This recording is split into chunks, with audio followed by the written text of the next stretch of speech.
Without further ado, I'd like to welcome you to the Mix Show DJ is the Artist panel, moderated by John Parker from Promoing Promotions.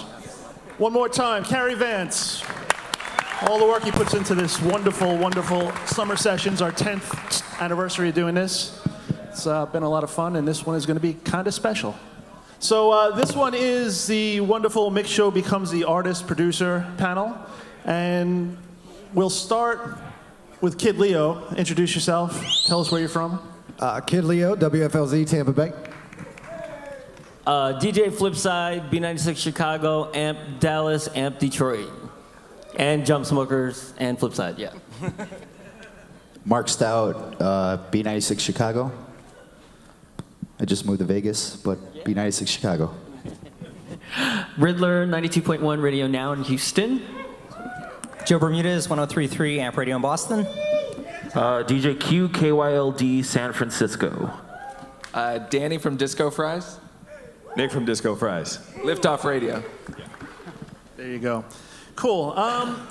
So you guys are Mix Show DJs, and it's a completely different job than being producers. When you enter that producer mode, and you're going into the studio, and you've just kind of, come off doing a mix show or whatever, what's the creative challenges you guys run into when producing music as opposed to putting together a show? Not trying to sound like everybody else. Yeah. You get easily influenced by records that you play constantly on the radio. So it's kind of resetting in the studio.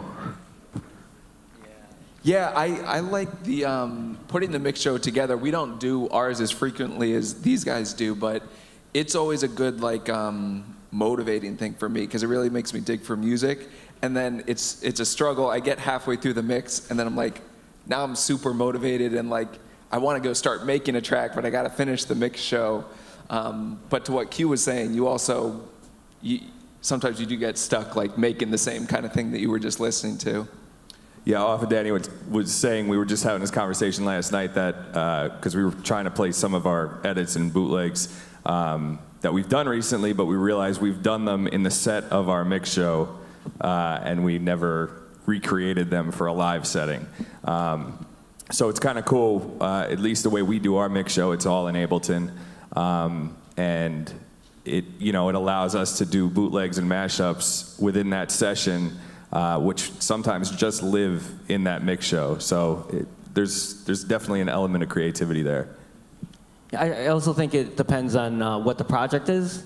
So if you're producing a project where they want you to be radio mix show friendly, I mean, that's something that can be a hindrance, or it can be awesome because then you're like, oh yeah, that song is already, it just needs this. Yeah. Or you can change a couple things, something that I could play on my 5 o'clock mix show as opposed to my weekend mixes. So you just kind of have to figure out where that song's gonna lay in your aspect.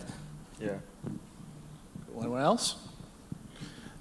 I just try to make music that sounds like me, because when you're doing your mix show, you're in that zone of that sound that's current right now, and I just try to take a step back, just trying to pull it out of me, get that sound. Yeah, just bouncing off Flipside's point, I will say when a label hits you up for a remix, you end up hearing the track so many times that you sort of already in your head know what direction it should go in. Because ultimately it's going to help you play it first, and then everyone will hopefully see your vision and follow along, What about original productions, though? I mean, is it the same kind of feeling? It depends. For me, the struggle with the original production is being your worst critic. It's really easy to remix other people's music and have a vision on what it should go, where it should go in delivering a product. So for example, if you're thinking of, okay, well, I need this remix to work in a club, you kind of know or have an idea of what direction to go, or I need this for radio mix show, you have a direction to go. But then when as an artist making original music, it's okay, what you kind of don't want to box yourself into to say what am I trying to satisfy here? It's more, I want to make something that just creatively comes out of me, and then we'll take it from there, sort of thing. I think it also shows you where the bar is set. Like having to do a mix show on a weekly basis, you're hearing the new Halsey record, the new Calvin Harris over and over and over again. So when you do an original production, you can just kind of step back and be like, well, this is just clearly not as good. I should keep working on this. I mean, okay, well, let's go with that. It's, you clearly think maybe, hey, you know what, this isn't up to the par, what's at radio, but is that a goal for you guys? Or is it just to get the music out of your soul and put out the stuff that you want? Or is it an aspiration to be on the radio with your productions? I think it's both. Yeah, I mean, everyone's gonna have their lane. So you're gonna have that lane where it's gonna be this song, I want this to be club, I want this to be underground, I want this to maybe, you know, get this kind of audience, but then you're gonna have to have a radio record, or you might want to have a radio record. Like as an artist, you want to have the radio record to connect with the regular people too, but like, you know, the person in the suburbs that just turns on, you know, the radio and hears your song and sings along with their kids in the car, you know, whatever. You want to have kind of some of those records too, just to have that popularity. But then you also, you know, we're all DJs, so I want to make some records for the DJs too, that DJs know, oh, I love that sound. Like that's awesome. It may not be the taste of a 12-year-old girl in the soccer, but it might be this is the song that they're gonna play in the festival. So you got to find the right balance and depend on what lane you want to take too, because there's tons of dope EDM guys that don't have a radio single, but they're killing it. So that's their lane, that's what they found. So you just got to find out in yourself what that lane is going to be. And I think too, regardless of genre, like not all of us do pop mix shows. Right. So some of us are banging out these underground tracks and hearing how Mark Knight mixes a record. So when we're trying to do an underground track, the same theory applies to that. You're just hearing the best of what's out there, so you kind of know where you stand, you know, in the mix of things. If you want an underground DJ to play your track and you hear these other guys and you just A/B it in the mix, it's very obvious sometimes if your track is there or not. Oh, without a doubt, without a doubt. Rich? Well, you know, I mean, I think for me, the hardest part about producing an original, like what Key was saying, is being your hardest critic. I've probably started 20 original projects and have not completed them because I've been there. That's it? No, just this year. Just this year. That was this morning. Yeah. I mean, you haven't heard any original stuff from me because I've just been my worst critic.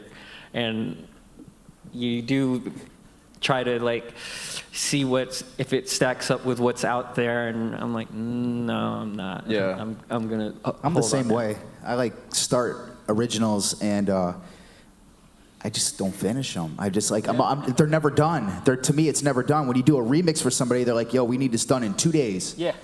And they send you the stems the day before.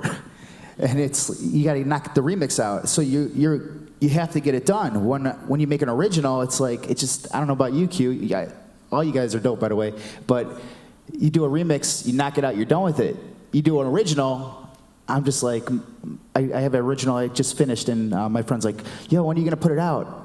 I don't want to put it out. I don't know why I can't put it out. Yeah, that's the hard. I put it in my mix show. Yeah. You know, I put samples of it up, and people are like, yo, when's that track coming out? And it's like never done to me. And that's the thing, like that's the hard part too, is because like, I mean, like for me, I have a good feedback system to send like tracks to people to when I'm working on something, and you know, it's it's having people around you that will give you constructive criticism that's valuable, and then two, the downfall is that like when they tell you it's dope, because you still have that block in your head where it's like, okay, you're telling me this sounds dope, but I don't want to believe you.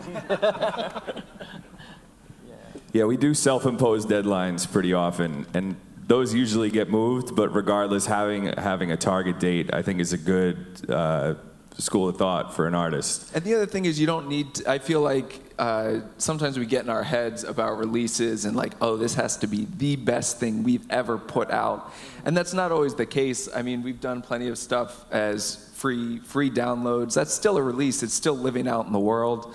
Yeah, actually, the free download, we put out this one record like 2 years ago. It ended up getting picked up for a T-Mobile commercial. So like, to Brett's point on the last panel, like you just got to put stuff out. into the world, and Right, you don't know. because the chance of it doing something when it's just on your computer is 0, versus if it's living out there. I know there's like a vulnerability to it. Like you want, that's you that everyone else is hearing, so you want it to be the best. But I think a lot of times letting stuff go is a part of it. I agree, it is vulnerable. Like, when you're writing a song, you're pouring your heart and soul. Yet when you do a remix, if someone says it's awful, well, it's like, well, that's Katy Perry's song. You know, it's Right, you just don't she like can Katy Perry. feel I the got it. heat. So, you know, I totally get that. But at some point, you just got to throw it out there and hope that people connect with it. Yeah. So being that you guys have to do the mix shows by a certain time because you have slots to fill, is that a problem with the creativity of making these songs and getting it out? No. Or is it, No. so where do you find the time then? I mean, there's only so many hours in a day, and you're doing that, and you're doing a job, and then you're doing Nighttime. production, and you know, Coming back from the Rich's, club. you know, Early his in radio the- station stuff besides the mix show. I mean, I will say modern technology has definitely helped a lot. Yeah. So, I mean, you can be anywhere, and I can go and finish my mix show in my hotel room in Ableton.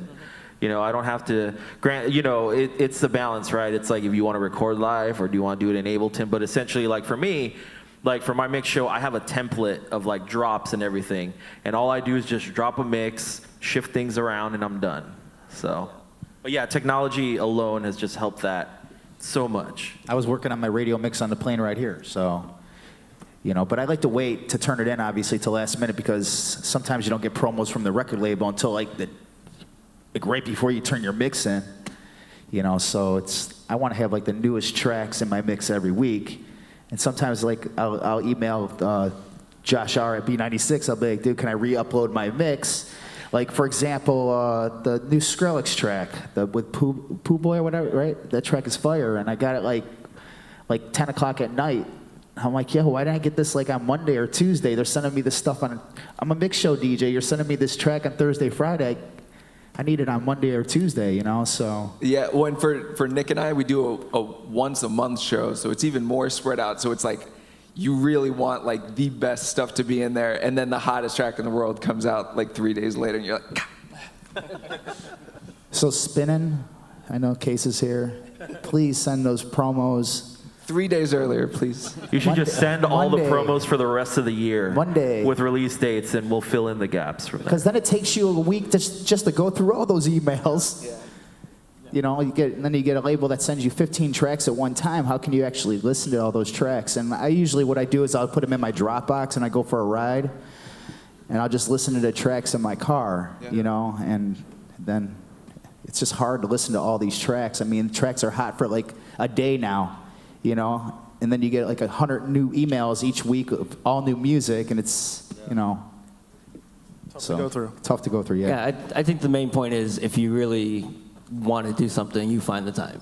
So Yeah. if you really want to get in production, if you really want to be an artist, you'll find your time to sleep anywhere. So like I've been notorious for having conversations and then just falling asleep real quick, quick 10-minute nap. But I mean, that's if you really, really want it, that's what it is. You'll watch the YouTube videos. You'll learn how to get the production done. You'll do everything you can. Your mixes are always going to be important. And if you don't play the newest stuff that week, well, I'm lucky that I'm on every week, so I can play the following week. So find the time. If you really, really want to do it, you can make it happen. Leo? Flip side, nailed it. Nailed it. I get my inspiration when I come home from the club. That's when I get my inspiration. I hear everything out night, and then I'm like, all right, let me jump on here and let me start making some stuff and some riffs and whatnot. And that's when it comes to me. It's like 3, 4 a.m. As far as I know, none of you guys sing, and there are a lot of artists here that are always looking to jump on records and stuff. So where are you finding your vocalists? I've recorded my own vocals before, thanks to the magic of Auto-Tune and Melodyne. Yes. But I'm not a singer. But I've run into that problem in like actually trying to find vocalists.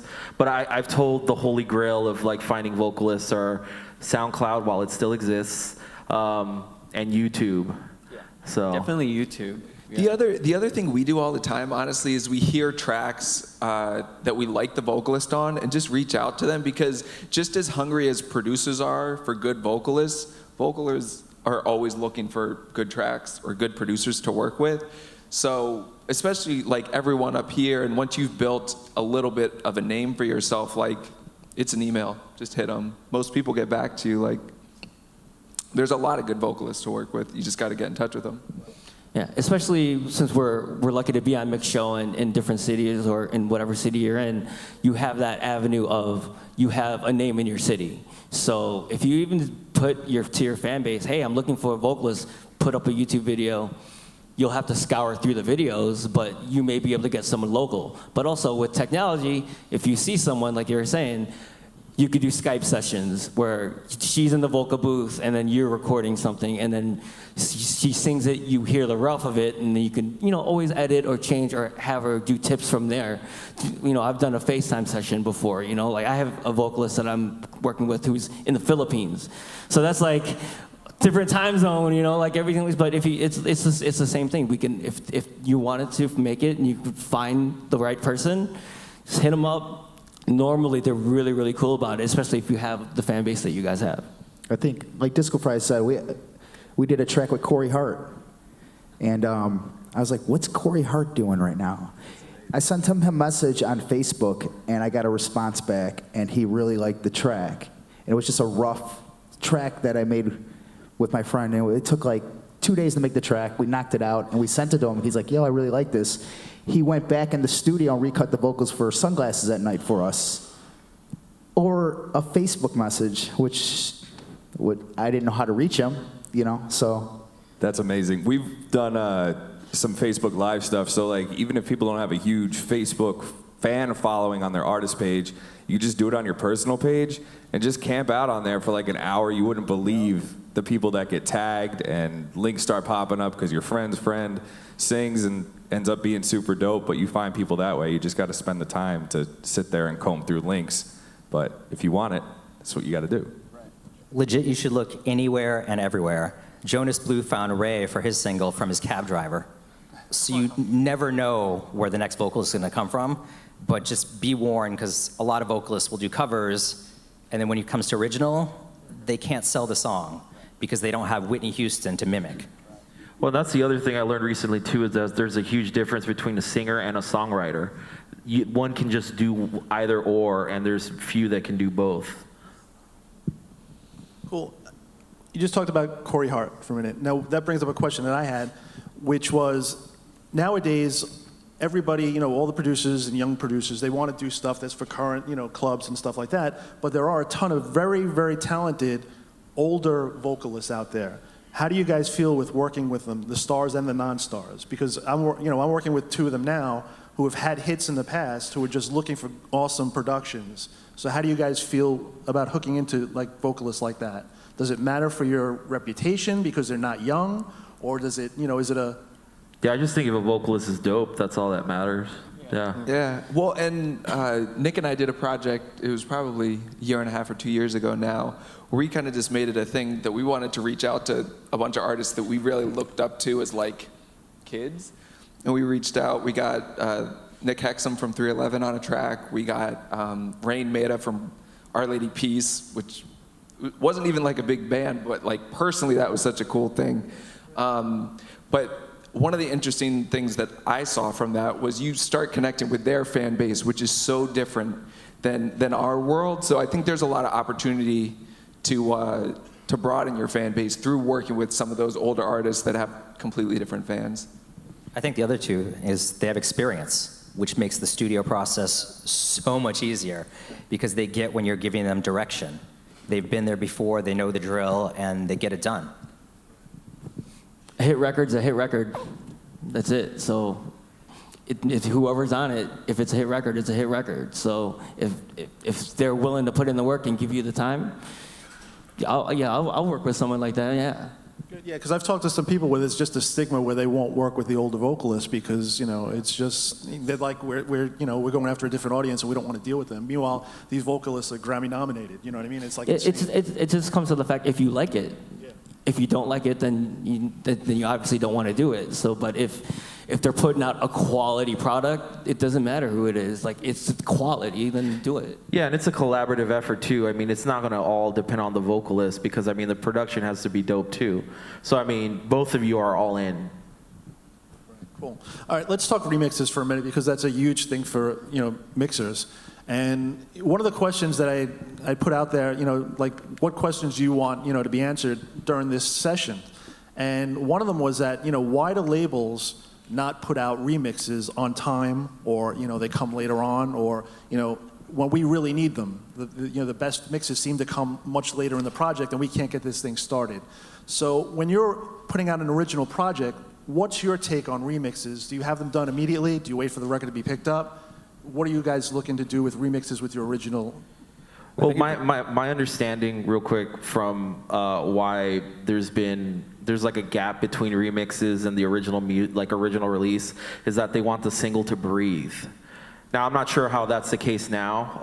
I feel like the gap's closed a little bit more just because how fast and how much music people consume. But yeah, that was my understanding of.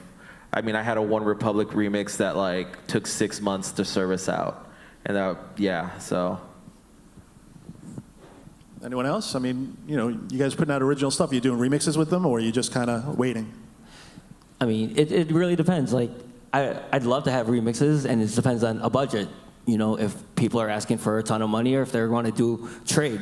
Like, I'll do a remix for you if you do a remix for me. Then that's money in itself. So as an original, when I come out with originals, if my homie, like Mark did a remix for us for Now You See It, you know, like with Jump Smokers and Honor Rebel and Pitbull, like that's awesome. If we can get people who have a different ear of what we can do, yeah, having remixes are awesome if we could work on the budget. But that's everyone. Everyone has their budget. Yeah. And the trades do help. I mean, I've done some trades before, so it's just having that relationship, you know, where it benefits both parties. And I like to plan ahead with my remixes. Like, everything is done in advance, because my biggest pet peeve when I was doing remixes is the label calls you, like Mark was saying, Wednesday night at 5 p.m. and they're like, can we have the rough tomorrow morning at 8 a.m. for the meeting? And it's just frustrating because you don't get a lot of time with the project. So a lot of guys I'm reaching out to, I'm like, look, I've done this before. You have a month to play with this record. You can do it in between your tour dates. Whenever you have free time, you can try it out at the club, really get a good feel for it. And they are so happy about that they cut me a deal. I mean, it's typically I like to plan things out, but you know, because what we've been talking about in the other panel, how music consumption just turns over so fast. Like, same thing with remixes. What was hot a month ago could be old already, you know? So, yeah, it sucks. I mean, it doesn't suck. I mean, like, yeah, we get hit, you know, on a Monday and they want the remix done on Friday. But that's also, you know, how remixes are now too. I mean, if you do a remix 6 months from now, is that going to be relevant, you know? I think also a lot of times you'll do the remix and they want it done right away, and then you wait like a week or 2 weeks to hear from the label. Yeah. It's like, what's going on those week or 2 weeks? You know, what are they doing? You asked me to do this remix. Let's get it out. You know, like, you get rushed to do this project. They want it done in a couple days. You know, It's also tricky because we're in a world where we're working with the labels, doing commissioned remixes, but at the same time, there's the whole SoundCloud community. Whereas, you know, a 16-year-old kid grabs the DIY, gets it up 3 days later. By the time you're actually working on your remix, that already has, you know, whatever, 500,000 streams on SoundCloud, and you're still trying to deal with the label. So it's a tricky thing because then you can't dip into that world and, like, you know, get on the wrong side with the labels. But it is everything. It's been going like that for a couple years now, though, where it's like stuff just moves so quick. And you're really just trying to benefit the Mix Show community by getting it out quick. Yeah. I mean, like the Katy Perry Chain to the Rhythm remix, like I did that as a bootleg first, and I had already serviced it to Mix Show. And then I found out like there was an actual project, and then it became official after. I think that worked out better because at least it was already in the hands of Mix Show, and they had something to play. Cool. As remixers, nowadays you can track sales for each individual mix. Do you guys feel that you deserve a royalty based on your work? I'd love to have that. You know, and use what they're paying you as a If they I would- mean, we're working out deals now, at least for our label and some other label situations we're in, where they're back-end deals. And there isn't a fee involved, but some of those remixes go on to really win, and then the artist, that remixer wins. So Yeah. I think that should be entertained. Yeah, because I mean, we've done it before, but then as a smaller label, when we're looking for remixes, we don't have a huge budget to pull guys in, and so just offer it to the remixer. Say like, we can give you this small fee, or we can give you X royalties, and if you do a great job, it does streams, you'll see a return. If not, then you just do it as promo, whatever. Like, there's no reason there should only be one way that a remixer can get compensated. Yeah, and I think more importantly, actually like putting it on streaming platforms. There's actually a lot of remixes that don't get on Spotify, that don't get on Apple Music. And I mean, that's essentially like an easy win, I feel like, because I just think that, well, yes, that someone hears that remix in the club, they're gonna go and Shazam for the original, but there's times where they want the remix. But at the same time, like when it all boils down to it, they're looking at the main artist. Yes, it helps your brand, but the first thing I'm gonna see is the artist that they're gonna see is the artist that you remixed. So I think putting all that on, making sure that's on the streaming services is important. Yeah, I'll have to agree with you on that. I think that if you're gonna commission a remix, that it should be in some kind of platform of either Spotify or music, and it shouldn't be taken down from our SoundClouds and stuff like that. That's always the legal issue of that. But I think all of us as remixers and we are making original music, so I think that we should be entitled to a small, not the whole thing, but like just some kind of royalty. That would be a change in the game for a lot of us, where our remixes have been played on multiple times or whatever. But I think that aspect is definitely something that should be looked into. Yeah, and it makes sense because I mean, you look at how many people are involved in a single, and all those people are getting royalties. Like, it's just not one person doing everything. So, Yeah, I think the way remixes are paid is very out of date, because when remixes were first done, it was literally you would extend the track, maybe you would mix the bongo in a little louder in the break. Now we're rewriting everything from scratch, but yet we're not getting paid like the original producer is, which is just plain bullshit. Definitely producing a track. You're doing half the song in your mix, basically. And you're right. Beforehand, it was all just really a re-edit. They were just extending breaks or whatever. And especially where music is nowadays, that drop is the hook. It's not the chorus of the song, it's that musical hook that these kids are going crazy to. Rich, you want to get paid? No, I mean, like everybody's saying, I mean, remixes now is a lot more production involved. It's not just edits anymore. You're basically reconstructing the entire song. In a lot of cases, even changing entire lines. And if that can be worked out, I don't know. I mean, obviously, indie labels, it's easier to do that with, cut deals like that. Major labels, different story. So. All right, let's bring it back to the mix shows for a minute. Have you ever been called in on the carpet for playing one of your own records? Because these mix shows are pretty structured for the most part. You drop one of your own productions, you get the call from the PD, what are you playing? Any of those? No, they're really supportive. When we put the records in, when I put them in, they're like, play them, play your records. They never give me any crap. It's great. Rob Cruz, Tommy Chuck, yeah, they're real supportive. I haven't had anything in original in a minute, so no yelling at me yet. Okay. yeah, my mix show is a little more lenient based on our time slot, so I can pretty much get away with a lot of stuff. So I'm fortunate. Yeah, I'm like he was saying, like I'm pretty lucky to be working with a lot of great MDs and PDs that give me the opportunity to pick the remix that I can play of a song, and if it happens to be mine, that's wonderful. But as long as it does justice for the station, and as long as it makes sense for the time slot, then it's okay. But if I'm playing something super edgy at 5 o'clock, that's mine. That's not. That's no. That's already. I already know that's a no. So like, it's, you know, doing what's right for the station first. And if that happens to be something that's yours, then that's great. Mark? He's good. I get to play. They let me play what I want to play on the radio, and if I like it, I play it on the radio. I don't like to play music I don't like, so you know, if Riddler sends me a track and it's dope, I'm going to put it in my mix. You know. Yeah, so. the other thing too, all of us on this panel, we also have great relationships with our programming department. So I think they entrust us knowing we're going to do the right thing. You know. So Most of you guys have been doing it for a long time, so Yeah. you kind of get it. So. we've been here for a minute. If we have any questions, I know someone's walking around with a mic. You can just raise your hand and we'll just jump right in. Any questions so far? There we go. Who's got the mic? Bob? Someone? Frank's got the mic. Over here, Frank. If you-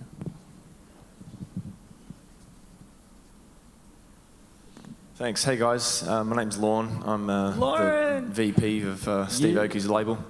I want to get you guys the records that you're after, and I'm sure lots of other labels here would like to know. If you could choose it, how would you like to get the records? Like on Monday, Tuesdays, you were talking about time-wise, but also if we've got 2 or 3 records to put out a week, Sunday. that's a curious. Sundays, got it. Monday. And my other Monday, question, Tuesday at the latest. I mean, I do my show usually Wednesday, Thursday. I Yeah, I'm the submit it. same. It's on Friday, Saturday. Yeah, I'm the same Thursday's way. pushing it. Like, I hate when I get promos at like on Thursday night at like 8 o'clock at night. I'm like, usually my mix is done by then. So I get mad because sometimes I'll get some great records and I want to play that, like the newest, you know. Yeah. I think it's also a trust thing that you understand that we're not going to leak your record. You know, like, just because you give it to us on Monday, we're not going to post it somewhere. So you have the relationship with us that if you give it to us, we'll put it in our show. But believe we're not going to just give it to everyone or whatever like that. So I think if labels are scared of that, or us playing it early, or if you give it to us early and say it can't be played by midnight on Friday, we'll know not to do that. So, it's just having conversations. You know? Yeah. Like, sometimes we'll get records like Demi Lovato. The Demi Lovato record they promote out early. They're like, yo, hold off on it, so we'll hold off on it. One of my favorite records of the summer is the Don Diablo Momentum. That's another track that they sent to us early and we had to hold off on. I still played it in the club. I just wasn't able to play it on the mix show. But it reminds me of like back in the day when you go to a record store and you dig through records and they'd get the records delivered to the store and they'd only get like 4 copies. Yeah. Like that feeling is that you get to get that one copy. It's like that when you get an advance promo, you know, and like there's a huge motivating factor for me if I get a record super early, even if I can't play it on the radio, if I can play it in the club. And I've gotten a lot of records like that. And it motivates me even more to put it on the air, just because I know it's something that I've been playing, I've seen how the reaction has been, and I'm like, okay, like, to me, this is tried and tested, so I'm gonna, like, as soon as you give me the green light, I'm gonna start playing this on the air. Not only that, but everyone up here is extremely busy. So if you want your record played on a certain date, as much lead time as possible. There's certain times where I'm on the road doing other things where it might take me 2 or 3 weeks before I listen to your music. So if you're looking for that specific ad date, just work with us and give us some time. Yep. Like Crank That. Send me that remix you did. Please. so that's the when you like to receive it. How do you like to receive the promos? I.e., you know, Fat Drop, in-flight, like what's the easiest way? Anything that I can stream on my mobile Yes. device. Dropbox is great. Dropbox is great. Dropbox is great. I like a giant cake to show up at my cool, doorstep of with a girl course. dancing out of it. Sorry. Cool. But yeah, that's the one thing I will say is like Joe was saying, like I get overwhelmed with promos, and it's all because they arrive at the same date. And so I really try and pace myself for listening to music, but I'm in my car most of the time. So there's some things where I just can't I just can't listen to it until I'm in front of a computer. Like in-flight is great because I can send it directly to my Dropbox and I know where to navigate on my phone to like listen to those promos. But if you're sending me like, don't send me like MP3s attached to emails, please, because that just takes too much space. And yeah, just even like streaming links, I feel like if you want to be like completely informal, if you just send like a box or a Dropbox link, like when you open that on your phone, it'll start streaming. So I will quickly like pull up an email that way versus an attachment then I have to wait to download on my phone to play. Rich, as someone who programs with radio too, how do you want your stuff delivered? Because it can be overwhelming at times. I mean, yeah. I mean, I like listening to music. Generally, I like to listen to music on Sundays. Sunday is my like kind of off day. So like I'm out driving around. But yeah, top of the week, Sunday, Monday, Tuesday, Wednesday, the latest, because then I'm starting to get into record mode, and then we all DJ on the weekends. So once Thursday comes, we're checked out. So. Yeah. Here's a great question for you guys. Are you playing all waves or are you playing MP3s? As much as possible for mix show, waves. As much as possible. MP3s. I know it's. I'll grab the waves for the I know. mix show. We had this discussion last year, and I know that there's a debate on whether waves is better than MP3 for PPM, but in my experience, it has. It made a big difference when I switched from waves from MP3s for PPM. So as much as possible, I'm sticking with the waves. Cool. We have another question? Yes. My question is more of a mix show rather than producer. With the way that music is right now, it kind of reminds me of back like 2010, 2011, where you had more of the dance records going over to the rhythmic and urban stations. Now we're having more of the rhythmic records and even urban records going to the top 40 stations. So for top 40 DJs, are your PDs kind of giving you a hard time when you know a record's going to be huge for rhythmic and urban and it's going to cross over? How do you differentiate that? Like, are you playing the more rhythmic and urban records on your station even though you know it's going to be big, or do you wait to see what they do on their charts respectively before giving it a chance on your top 40 stations? I think it depends on what show it is too. If we're doing a hit Yeah. mix, it's got to be straight hits. But if we're in a club, we're live from the club, we have a lot of wiggle room and we can throw those records in, see the reaction. So it just depends on where we can put those and where we're playing them at on the station. Yeah. Time slot is most important factor.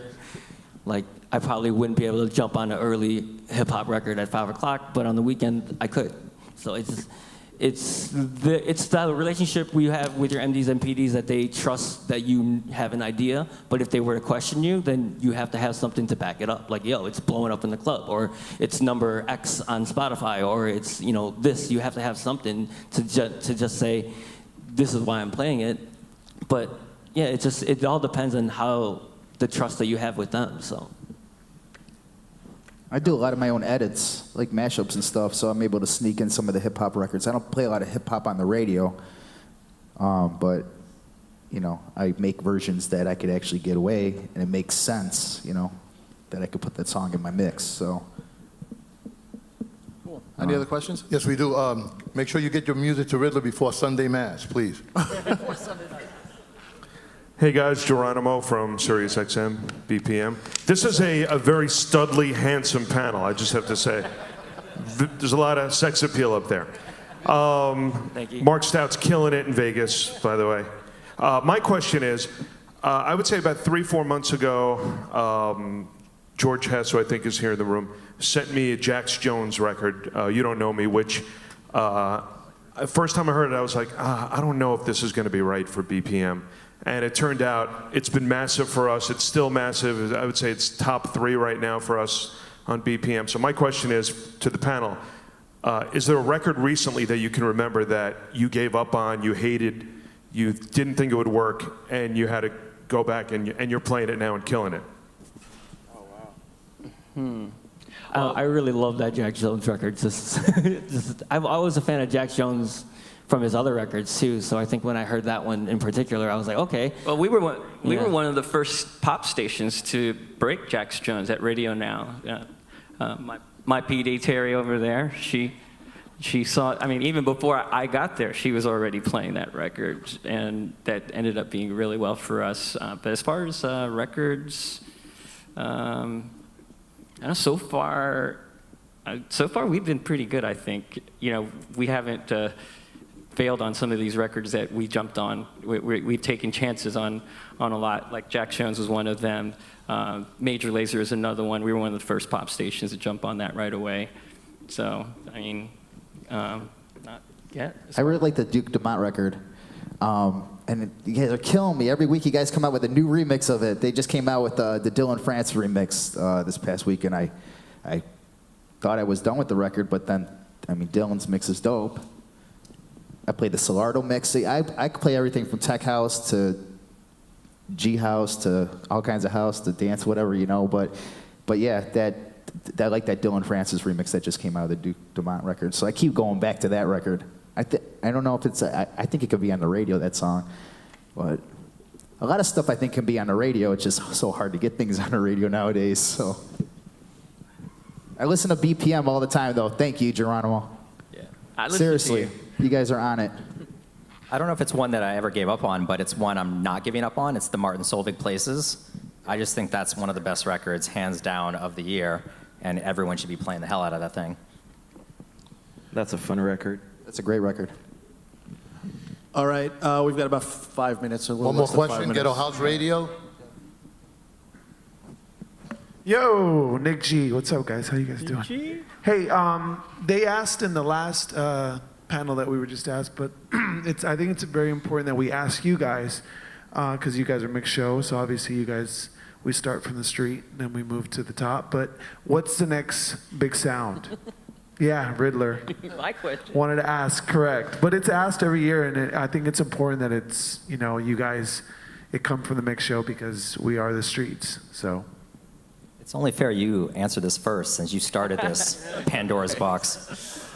All right, but where I'm coming from, in Houston, I mean, we were talking about this at breakfast. I mean, the trap bass sound is pretty big down there, and I don't see that not stopping, especially where we're at. So, I mean, I'm in the clubs 3 nights a week, and even the biggest shows there. I mean, we booked everyone from Slander to I mean, just all these different artists, and those are the shows that pack out the most right now. So I think that kind of continues for us, at least. For me, it's the Brazilian bass right now. I don't know what it is down there in the water, but it's just fresh, it's underground, and on a big system. There's nothing else that sounds like it. Go ahead. Sorry, man. The other thing I've seen, and I'm thinking more in the dance world than the pop world, but I've been really happy to see musicality become really, really featured, whereas a couple years ago it was all sound set. That's all that mattered, and a melody. But I've seen a lot of guys incorporating live performance into their songs and stuff. So I feel if you're a real musician with chops and stuff, that's becoming a bigger thing. I'm trying to think of guys to highlight that. Griffin, Mern, Ramzoid, some dudes where if you strip the production away and you just listen to the music, it's really interesting stuff, which I feel hasn't always been the case, through the years. So I think a great example of that, and I had this conversation with someone yesterday, the Dioro album.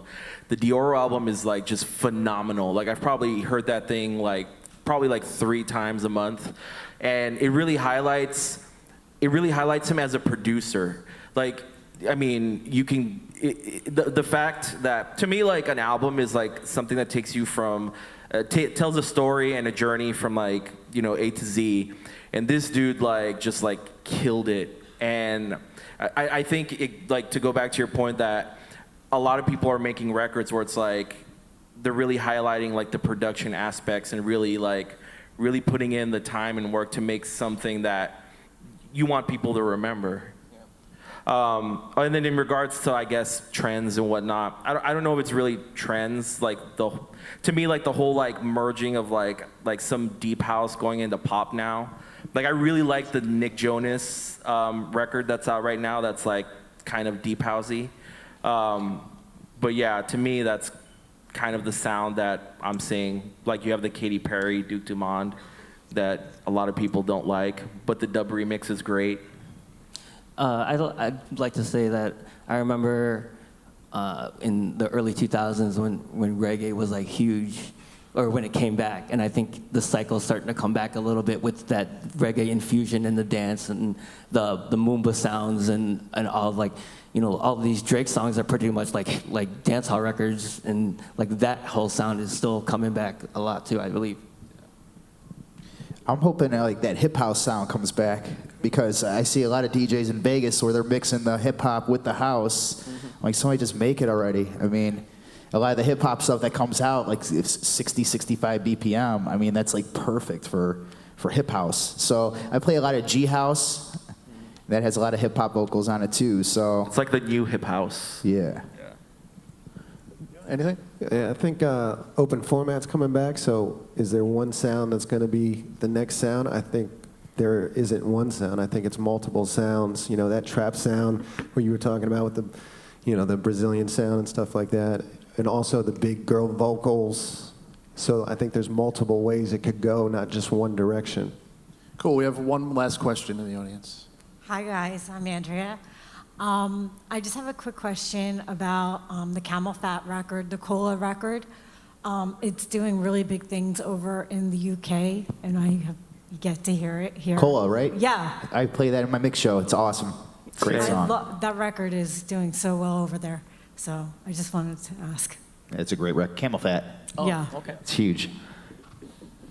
I think that has, you know, a record like that reminds me of like Little Louis French Kiss. Like a record like that got on the radio. A record like Cola, is it picked up by a major lat? If a major hasn't picked it up yet, they need to pick up that record. Huge. I play that. I could play that early. I could play that late. I could play at peak hour. It's like a record that, you know, it's a great record. That's all I gotta say. Yeah. It's good. Yeah, I mean, it's getting love from Danny Howard, Pete Tong, Andy. I mean, it's huge over there, and I'm like, you know. So. All right, cool. Well, that's going to wrap up this panel. It's a little lunch break right now, and here's Carrie to give us a little speech. But thank you for coming out. Speech. Thank you for all the guys up here. Let's hear it for them. Thank you for the Mix Show DJs, the artist panel.